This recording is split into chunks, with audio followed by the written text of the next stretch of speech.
Do you know a man armed with nothing but a kitchen knife once built an army that defeated Rome again, and again, and again? For 2 years, he did what almost nobody in history ever managed. He made the most powerful empire on earth genuinely afraid. This is a story that Hollywood has told for decades, but the real version is even more remarkable than the movies. Spartacus was born a Thracian, from a region in what is now Bulgaria. Ancient sources disagree on exactly how he ended up enslaved. Some say he served as a soldier in the Roman army before deserting, others say he was captured in battle. Either way, Rome eventually sold him into a very specific, very brutal profession, gladiator. Spartacus was trained at a gladiator school in Capua, about 25 miles north of modern-day Naples, as a type of fighter called a mirmillo, armed with a short sword and a large shield. Gladiator schools were notoriously harsh, and in 73 BCE, Spartacus and roughly 70 other gladiators decided they'd rather die fighting for freedom than die entertaining a crowd. Their escape wasn't glamorous.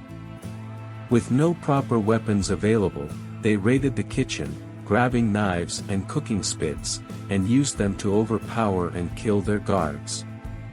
Roughly 70 men, armed essentially with kitchen utensils, walked out of that gladiator school and straight into Roman history.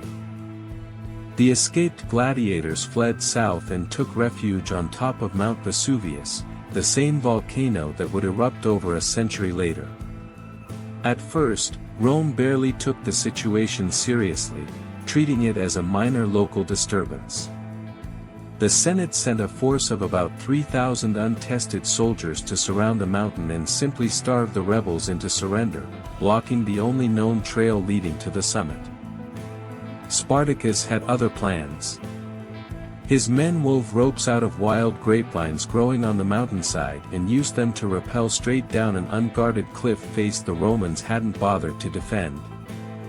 They ambushed the Roman camp from behind, completely by surprise, and wiped out the entire force, seizing their weapons and supplies in the process. Word spread fast.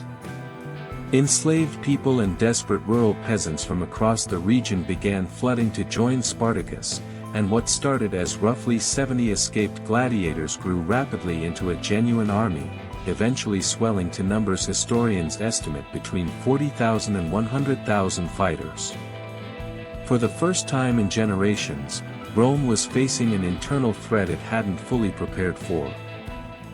Making matters worse for Rome, their best legions were tied up fighting wars elsewhere, against a rebellion in Spain, and against a powerful king in what is now Turkey.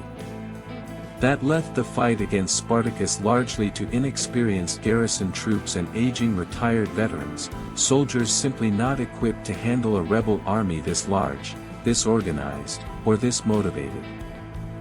Spartacus proved to be a genuinely brilliant military strategist, defeating multiple Roman armies sent against him and marching his forces the entire length of the Italian peninsula, all the way to the Alps. According to Roman historians, he wanted his fighters to cross into freedom and disperse safely back to their homelands.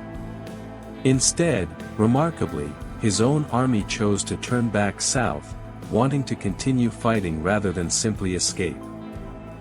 Rome finally responded with overwhelming force, placing the wealthy general Marcus Licinius Crassus in command of a massive army.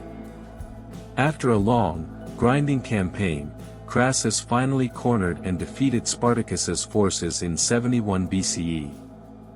Spartacus himself was killed in that final battle, though, tellingly, his body was never definitively identified among the dead. Crassus made a brutal, public example out of the survivors. 6,000 captured rebels were crucified along the entire length of the Appian Way, the main road stretching from Capua all the way to Rome, left up as a horrifying warning for anyone who might consider rebelling again. And yet, more than 2,000 years later, it's not Crassus or Rome that history remembers as the hero of this story. It's Spartacus, the enslaved gladiator who, for 2 remarkable years, made the most powerful empire in the ancient world genuinely afraid.